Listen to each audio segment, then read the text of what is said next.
बच्चों next question है हमारा भर्ती। भर्ती का क्या अर्थ है? रिक्रूटमेंट बोलते हैं इसे। तो रिक्रूटमेंट का क्या अर्थ है और इसके विभिन्न स्रोत, यानी कि सबसे पहले बात करते हैं इसके आंतरिक स्रोत कौन कौन से हैं, इसके लाभ हानि बताइए। यानी कि भर्ती के लाभ हानि नहीं बताने, भर्ती का क्या अर्थ है और भर्ती के आंतरिक स्रोत कौन कौन से हैं। तो भर्ती के आंतरिक स्रोतों के लाभ हानि बताने। तो भर्ती का अर्थ मैं आपको लास्ट क्लास में भी बता चुका हूँ। भर्ती का अर्थ क्या है कि अगर हमारे यहाँ फैक्ट्री के अंदर 2 लोगों की आवश्यकता है तो 2 लोगों को डायरेक्टली तो हम चुन करके जो भी नज़र आ रहा है उसको पकड़ के तो लाएंगे नहीं। जो भी गेट पे पहले 2 बंदे नज़र आएगा उनको हमने भर्ती कर लिया, ऐसे थोड़ी ना होगा। तो 2 लोगों की अगर रिक्वायरमेंट है तो 2 लोगों के लिए हम कई लोगों को बोलेंगे कि आप हमारी फैक्ट्री के अंदर आवेदन कीजिए, अपना बायोडाटा मंगवाएंगे। तो 2 लोगों के लिए अगर हमारे को ज़रूरत है तो हम बहुत सारे हज़ारों लोगों से या सैकड़ों लोगों से हम बायोडाटा मंगवाते हैं। तो जो बायोडाटा मंगवाए गए, इतने सारे रिज्यूमे मंगवाए गए इतने सारे लोगों से, इस चीज़ को क्या कहा जाएगा?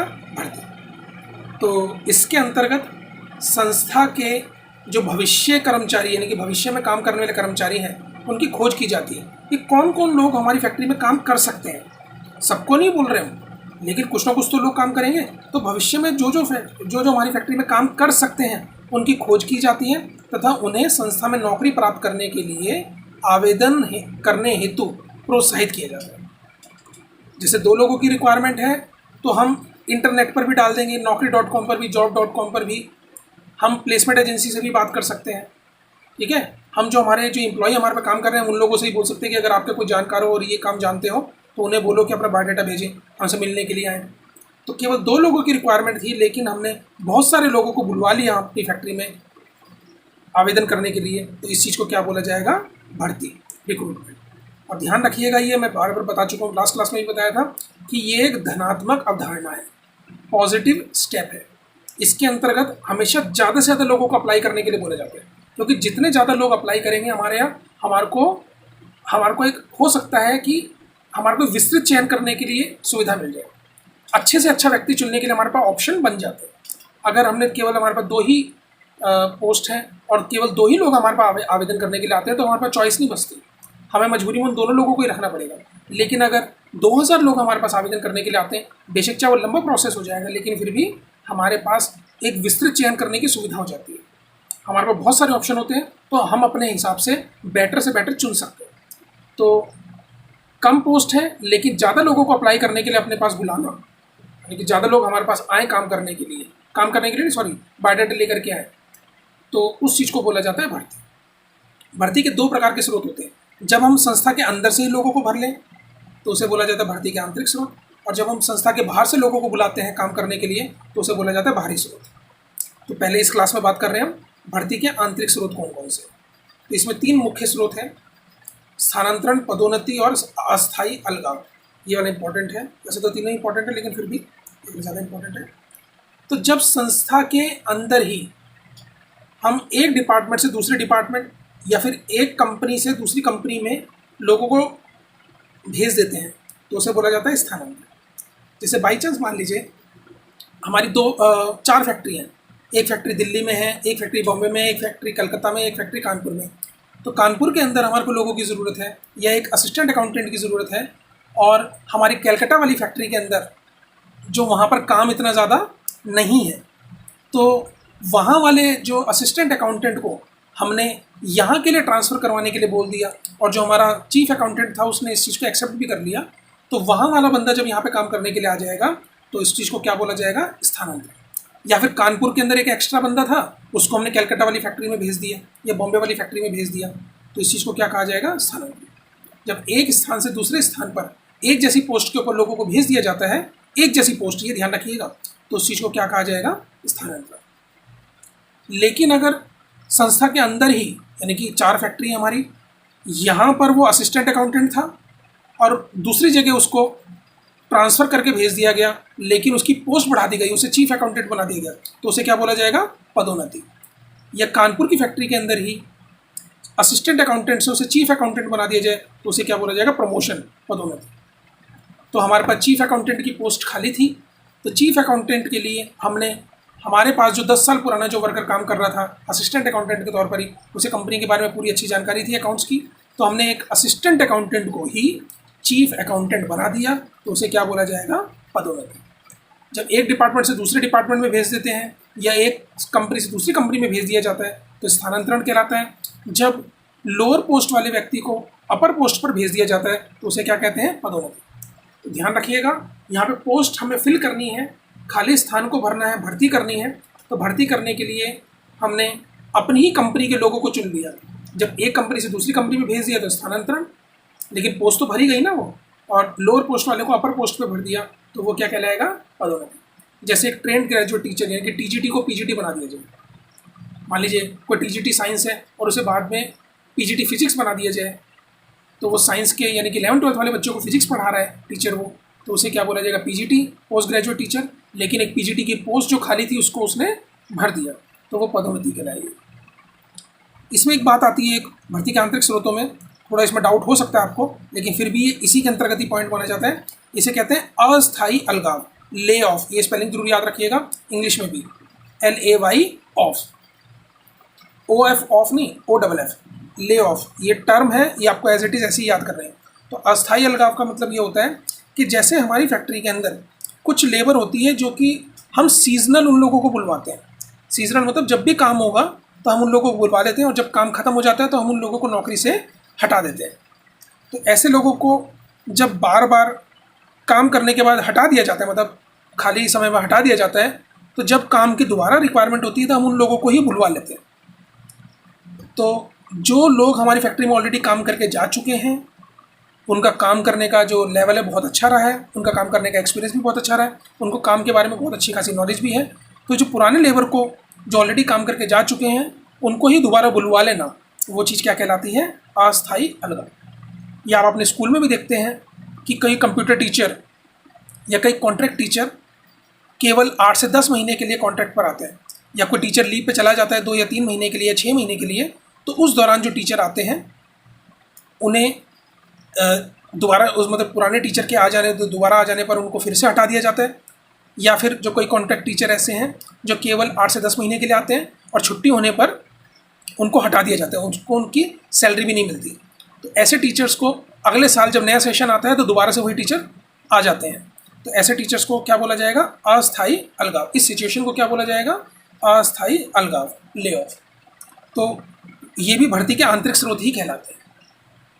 ध्यान रखिएगा, जैसे हमारे यहाँ कंप्यूटर टीचर हैं तो वो जुलाई से आते हैं, जुलाई या अगस्त में आ जाते हैं। तो अगस्त, सितंबर, अक्टूबर, नवंबर, दिसंबर, अगस्त, सितंबर, अक्टूबर, नवंबर, दिसंबर, जनवरी, फरवरी, मार्च, अप्रैल तक वो रहते हैं, यानी कि टोटल 9 to 9.5 मंथ वो रहते हैं, और उसके बाद उनको 3 महीने के लिए हटा दिया जाता है। उसके बाद अगली बार से फिर नेक्स्ट सेशन में वो आ जाते हैं। वही टीचर या इसी स्कूल में आ जाएंगे, किसी दूसरे स्कूल में चले जाएंगे, लेकिन वो अपनी समिति के अंतर्गत ही कार्य करते हैं। तो ऐसे टीचर्स को क्या बोला जाएगा? अस्थायी अलगाव के माध्यम से भरे गए स्रोत। तो अस्थायी अलगाव भी क्या कहलाता है? भर्ती का आंतरिक स्रोत ही कहलाता है। या फैक्ट्री की अगर हम बात करें तो फैक्ट्री में दिवाली के टाइम पर या न्यू ईयर के टाइम पर जो लोगों को भर्ती कर लिया जाता है, उसके बाद फिर उन्हें हटा दिया जाता है, फिर दिवाली के टाइम पर दोबारा बुला लिया जाता है। तो ऐसे जो एम्प्लॉय होते हैं उन्हें अस्थायी अलगाव कहा जाता है। तो ये भर्ती के आंतरिक स्रोत हैं, मोस्ट इंपॉर्टेंट है तीनों के तीनों, जिसमें से ये वाला सबसे ज़्यादा इंपॉर्टेंट है। अभी जो भर्ती के आंतरिक स्रोत है, हमने संस्था के अंतर्गत ही लोगों को बुलाया है, संस्था में जो काम कर रहे हैं उन्हीं लोगों को हमने इधर से उधर ट्रांसफ़र किया है या पुराने लोगों को ही बुलवा लिया है। तो ये भर्ती के आंतरिक स्रोत कहलाते हैं। इनके लाभ और हानि की बात कर रहे हैं।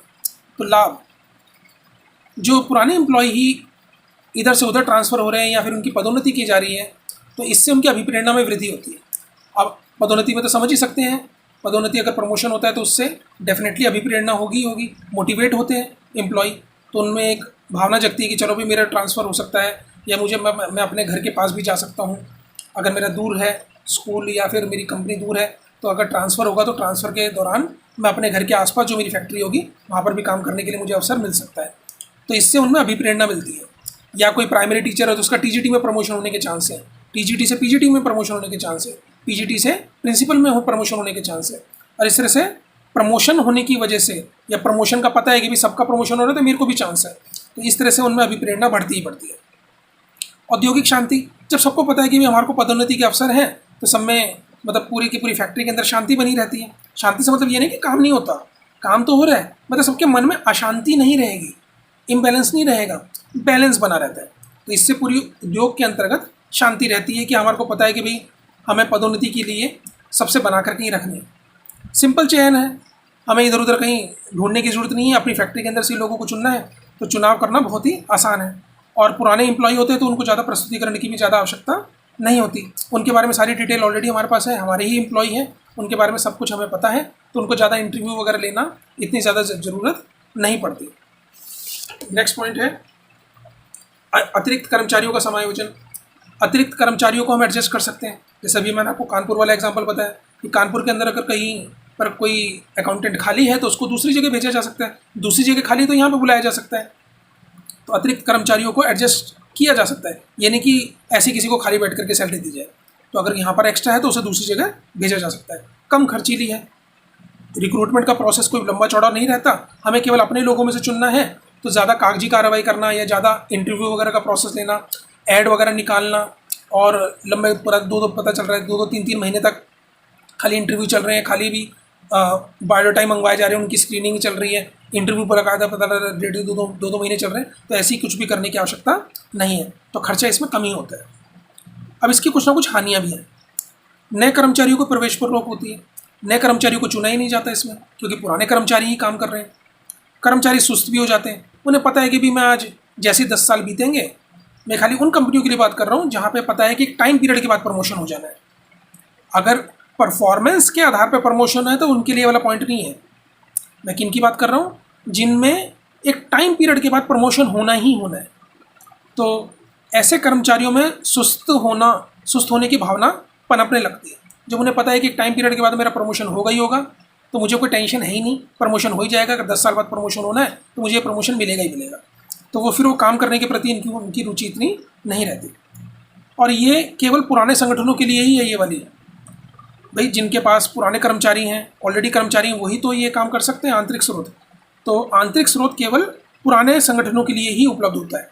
नए संगठनों में तो अभी भी एम्प्लॉय अभी भी आए हैं, तो उनका क्या तो पदोन्नति होगी, क्या उनका ट्रांसफ़र होगा, तो नए संगठनों के लिए ये उपलब्ध नहीं है।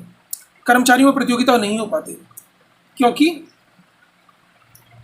क्योंकि ऐसा होता है कि जब उन्हें पता है कि हमारा किसी नए कर्मचारी से के साथ कोई कंपटीशन ही नहीं है, नए कर्मचारी फैक्ट्री के अंदर आ ही नहीं रहे, हमें केवल अपने पुराने वाले लोगों से ही प्रतियोगिता करनी है, तो ऐसी अवस्था में उनको बाहर के जो एक्स्ट्रा ऑर्डिनरी जो नया टैलेंट आ रहा है उसके साथ उनकी प्रतियोगिता नहीं हो पाती।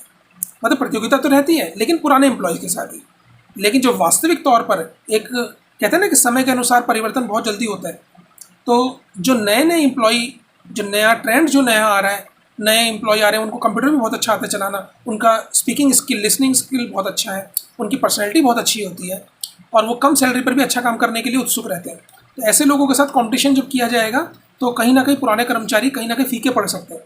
लेकिन जब आंतरिक स्रोतों की बात करें तो उनका किसी भी नए कर्मचारी के साथ कोई कॉम्पिटिशन ही नहीं है, क्योंकि संस्था केवल अंदर से ही अपने लोगों को चुन रही है, चाहे वो स्थानांतरण के माध्यम से, चाहे पदोन्नति के माध्यम से। तो ऐसी अवस्था में उनका कोई कॉम्पिटिशन नहीं हो पाता।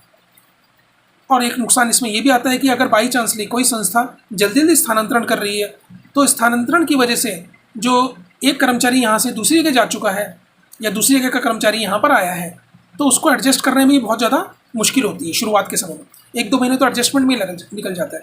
तो आप खुद सोच सकते हैं, अगर बार बार जल्दी ट्रांसफ़र हो रहा है तो ऐसी अवस्था में कर्मचारी को एडजस्टमेंट में परेशानी लगती है, और ऐसी अवस्था में उसकी जो प्रोडक्टिविटी है, जो वो माल बनाने की जो क्षमता है या प्रबंध करने की जो क्षमता है, उसमें बहुत ज़्यादा कमी आ जाती है। तो ये इसके हानि और लाभ थे। इसके बाहरी स्रोतों के बारे में नेक्स्ट क्लास में करेंगे।